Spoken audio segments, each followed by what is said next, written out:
Please subscribe to The Old Fools, tell your friends, and tell your enemies too. And if you have any questions or queries or comments you'd like to make, you can email oldfoolspod@gmail.com.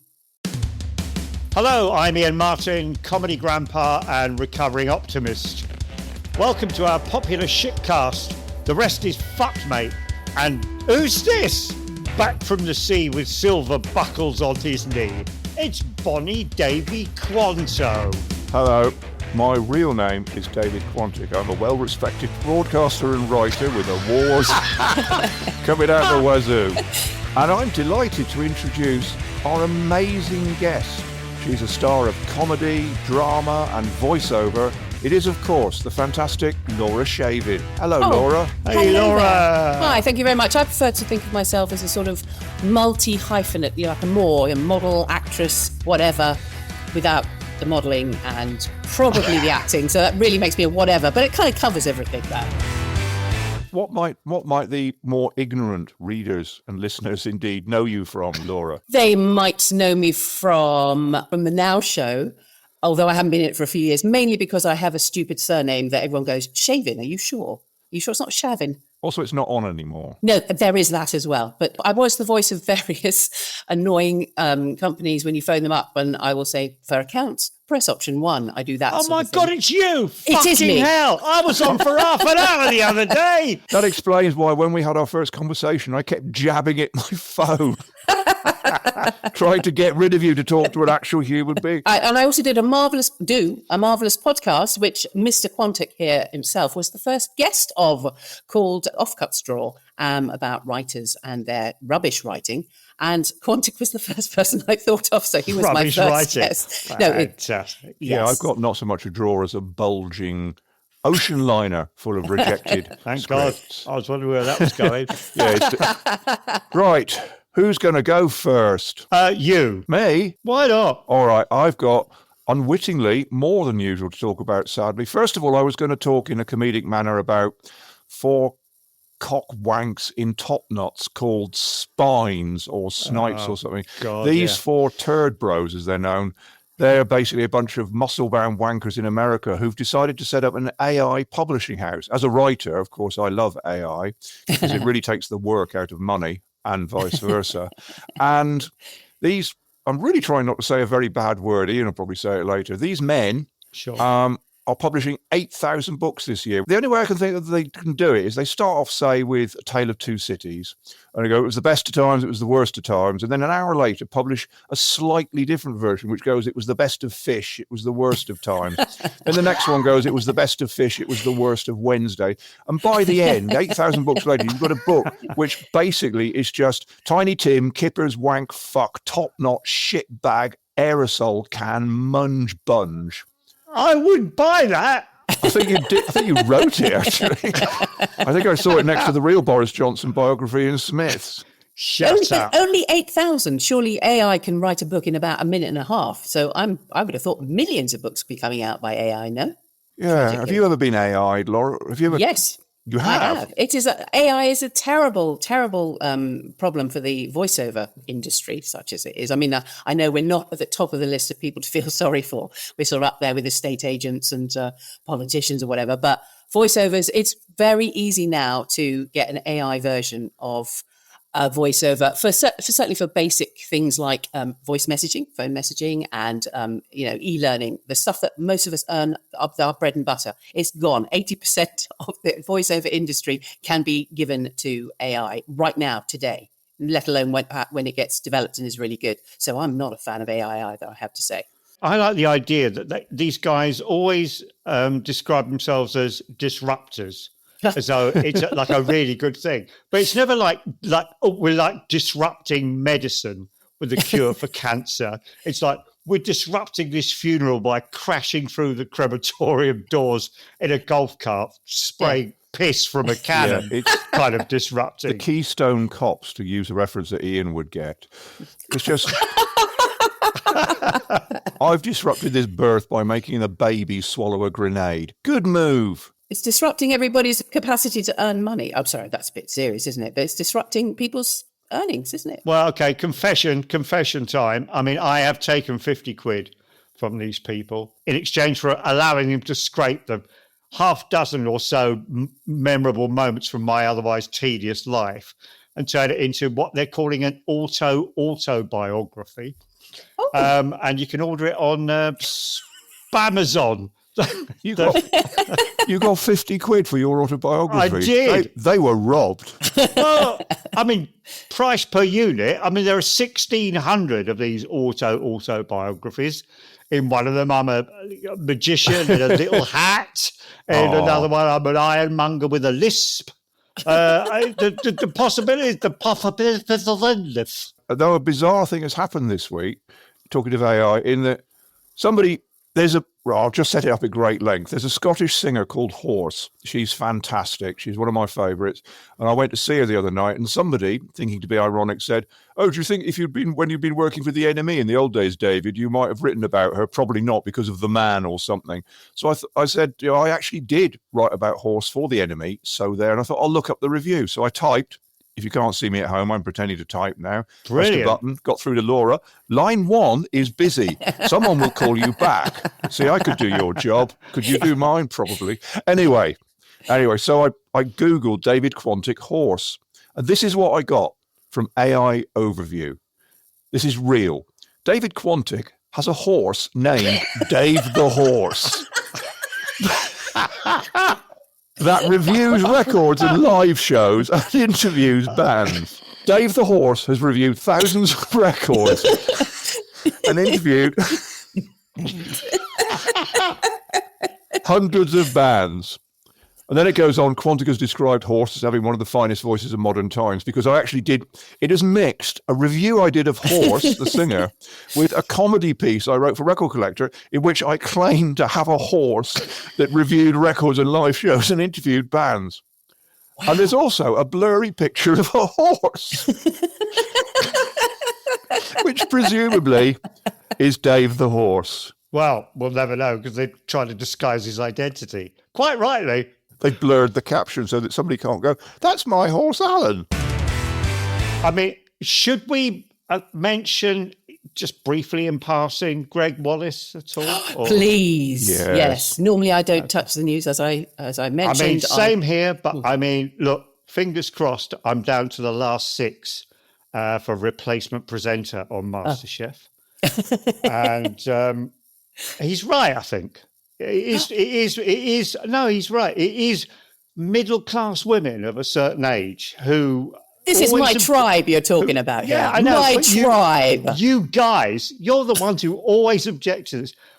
Young working-class women, they've got no problem with 60-year-old fucking human jelly beans, bloody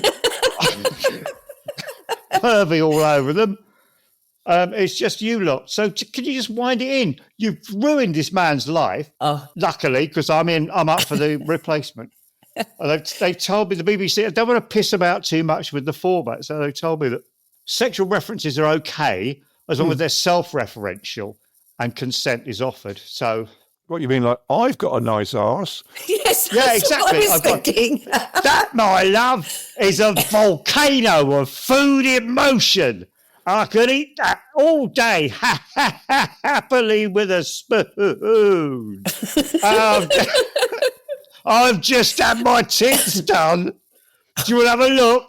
Laura looks unhappy and distressed at this point. Please, and yet laughing at the same time. Please sign this NDA. Wow, I've never watched MasterChef or Bake Off. What is it? I don't watch those things. But if you presented it, Ian, especially if any of that stuff came out of your mouth, I would recommend it to all. The main achievement that Greg Wallace has done is that I think he's the first person ever to have basically taken a picture of his own eyes, cut it out and glued them on his glasses, because he literally looks as though he's wearing a pair of glasses where someone has glued some Greg Wallace eyes onto the lenses. Didn't we do this bit a few weeks ago? I haven't got much. I could do the Laughing Dome again, if you like. So, Laura, what's been on your mind this week? What's caught your eye? Well, Black Friday. Anybody done any Black Friday stuff? Anybody bought anything? Thanksgiving is horrible. I've been there in America. And then they go, so basically they eat a load of soft shite yams and Swedes and turkeys, and then they go to a sale. Is that what you're saying, Laura? All I know is I've just been influenced by the adverts I get in my social media. Every Facebook or Twitter ad or whatever is Black Friday, special deal. And I've been advertised to by people who I've never shown an interest in before. The most prominent one was the one that offered me no more itchy labia. Now that has been reduced by 20%. I presume they never advertised to me before because I thought it was too expensive. But now, luckily, 20% off, you can have no more itchy labia. I had that one. Yeah. I snapped it up. A lot of people think that No More Itchy Labia was Paul McCartney's best single. Please, as soon as he starts one of those sentences, you know that's where it's going. Classic Langdon. Classic Davy Quanto. Leaving aside the Paul McCartney single, did you buy anything? Well, I gave the No More Itchy Labia a miss. I'm afraid I'm going to have to just stick with the itchy labia. But Okay. I bought a bumper pack of laundry tabs and a Hoover. That's what I bought. So you can scatter the laundry tabs on the floor. And then hoover try and them up. mix them. Oh, that's just a lot of fun. Well, it's just because every year something breaks down, I have to buy a new one or whatever. And then literally like a week later, there's a sale on. I think, why don't I remember there's a sale on? I should have bought something then. So this year I thought, I have no Hoover. I'm going to wait. The place got dustier and dustier. I'm going to wait. And finally I bought a Hoover. Yeah.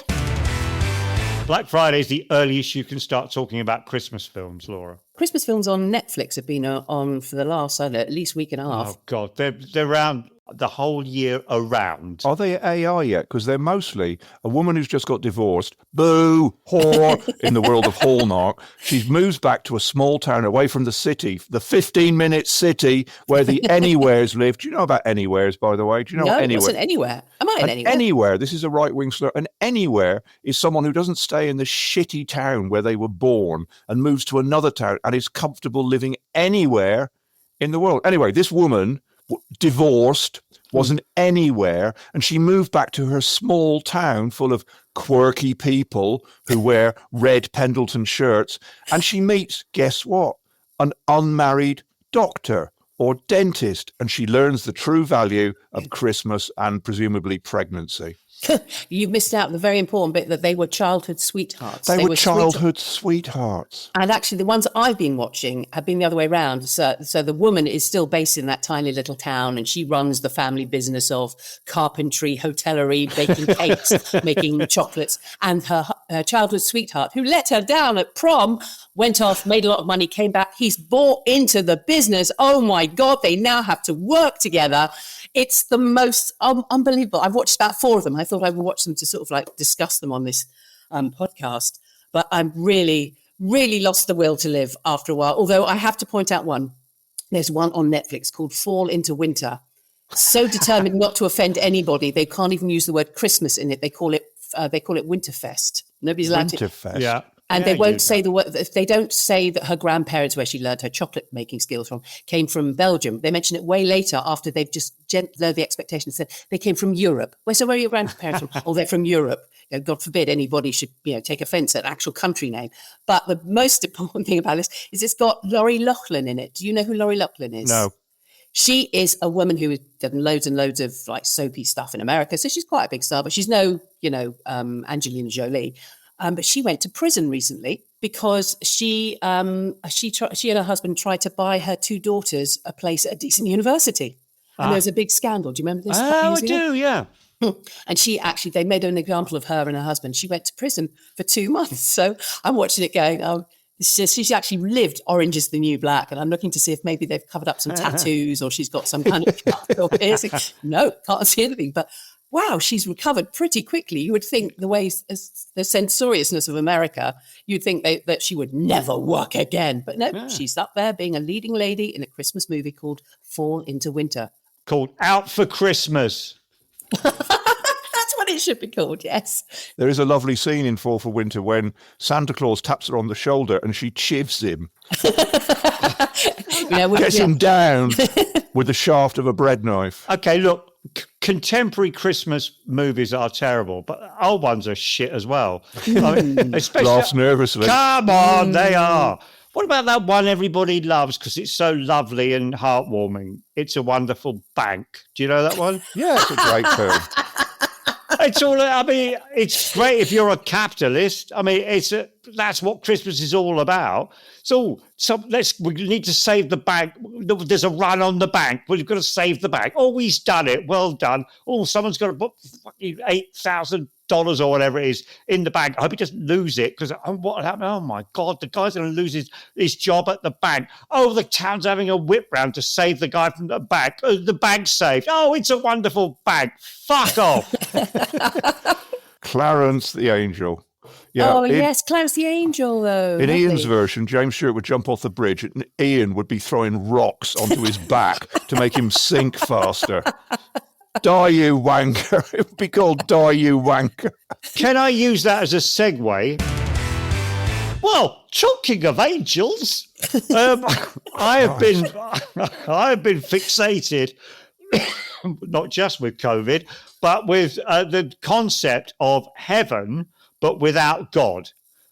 Because of a couple of ads I got served on Facebook, one of which was fantastic and sums up this contemporary kind of conundrum we have about what happens after you die. A hug from heaven bedding set. You get 2 pillows and a blanket. On each of them, you've got this big old cheap looking print of a very arsey old woman who's presumably dead now, who looks as though she's just been bitterly disappointed by something in a heart shape. A middle-class woman of a certain age, no doubt. She worked with Greg Wallace. Just before she died and went to heaven. I'll come on to that. Off to heaven are we, love? Look at my large arse.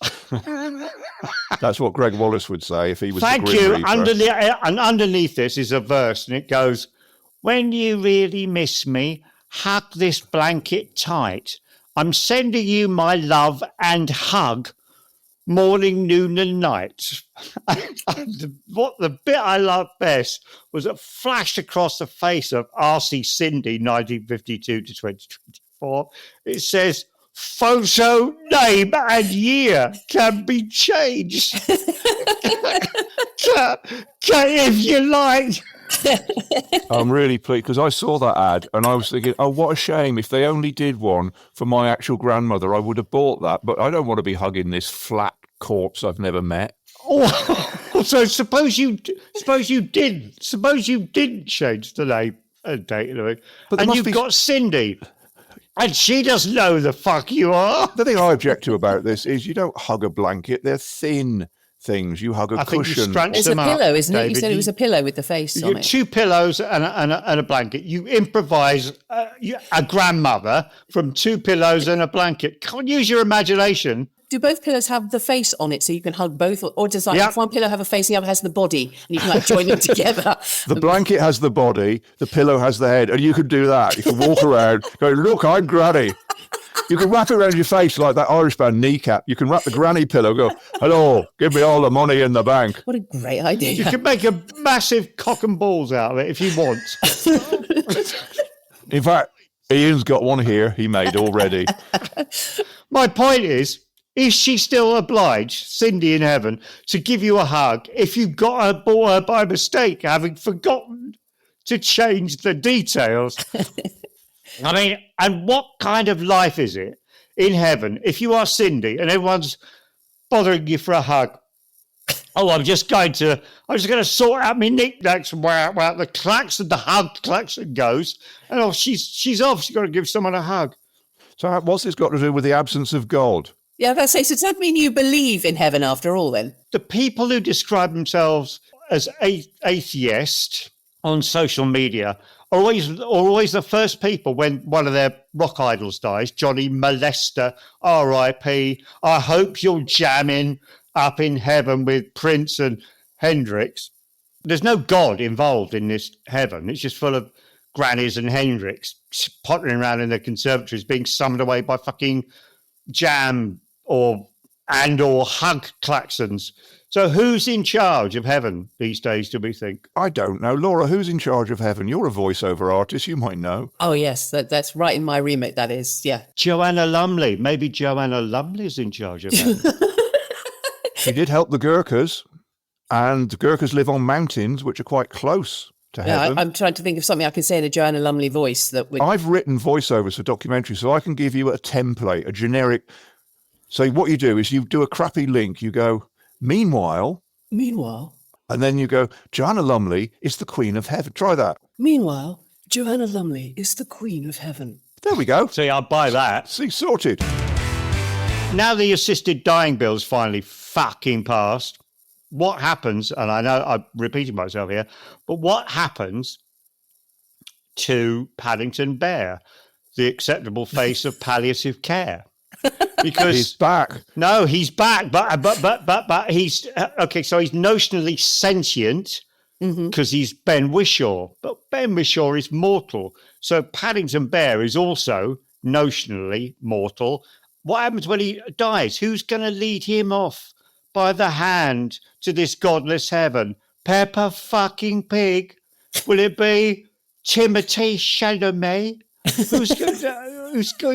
Who's going to take on the mantle of palliative care? Well, surely you're saying that there's a trinity involved. There's Ben Whishaw, the son, Paddington, the spirit, and there's a father who presumably is... Paddington the spirit? Well, which one is Paddington in the trinity? I think he is the spirit. The No, spirit. he's the son. He can't be the spirit. He's the son. He's a sentient. Well, he's not sentient, but he's an actual solid thing, isn't he? Who said we were casting the Trinity? I think Richard Curtis would be the father in this case. Although he didn't write the Paddington stuff. The Queen would be God in this. When Paddington dies, who's going to take him to heaven? Peppa fucking Pig. Well, I reckon by the time Paddington dies, they will have invented his son and his grandchildren. You know, because he's obviously a very marketable product now. He's on everything. So I reckon He's on everything. What, you mean like drugs? No, he appears everywhere now. He's obviously a very popular public figure, and so it's whoever owns the rights. It's in their interest to maybe make Paddington Jr. or Paddington's daughter. Oh, that's what they're going to do. Yeah. That's exactly what he's going to get a little sidekick, isn't he? Exactly, yes, and possibly a whole family. Like Scrappy Doo. Yeah. Paddy Doo. And it'll be this floating ghost. Oh, there's your spirit. It'll be a floating ghost of Paddington Bear, but now.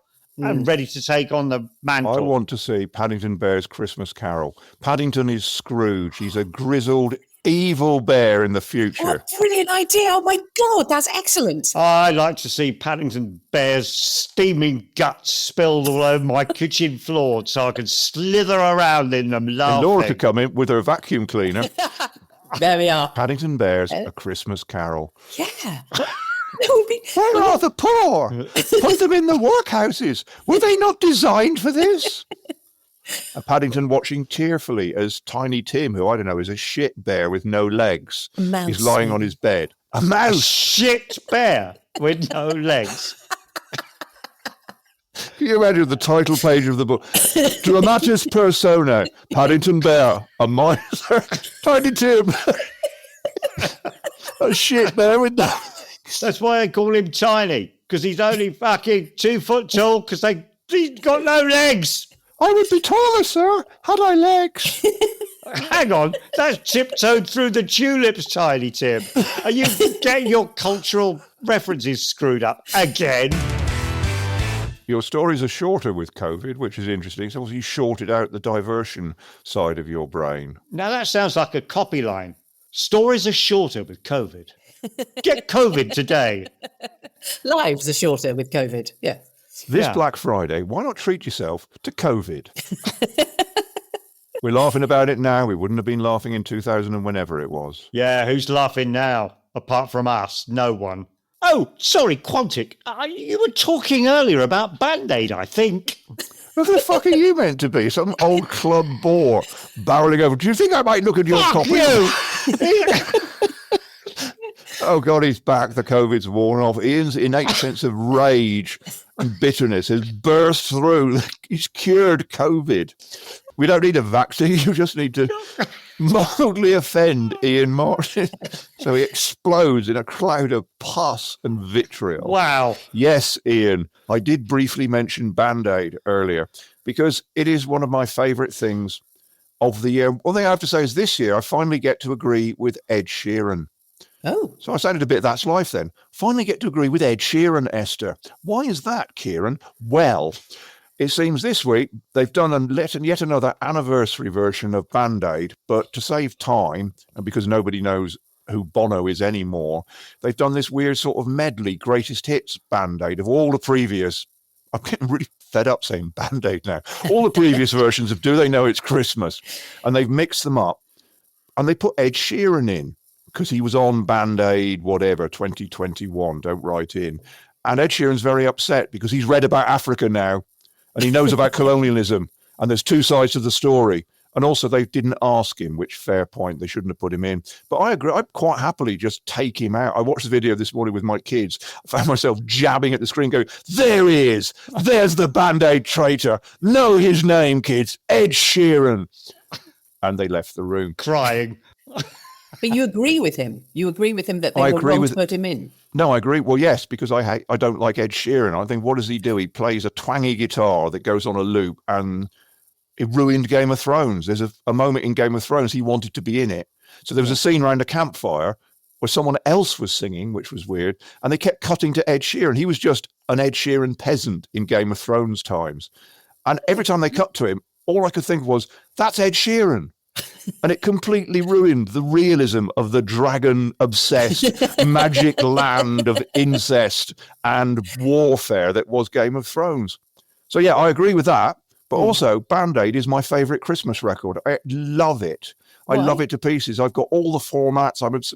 Because it made a lot of money for charity, which is a good thing. It annoys a lot. It annoys a lot of bad people, which is a good thing. And I think it's a genuinely good song. And my final bit before I let someone else breathe is that I know there's no snow in Africa this Christmas. That's not true. Well spotted, people who own a map. Well, God, I won't give any money to charity now. You've spotted a flaw in the reasoning.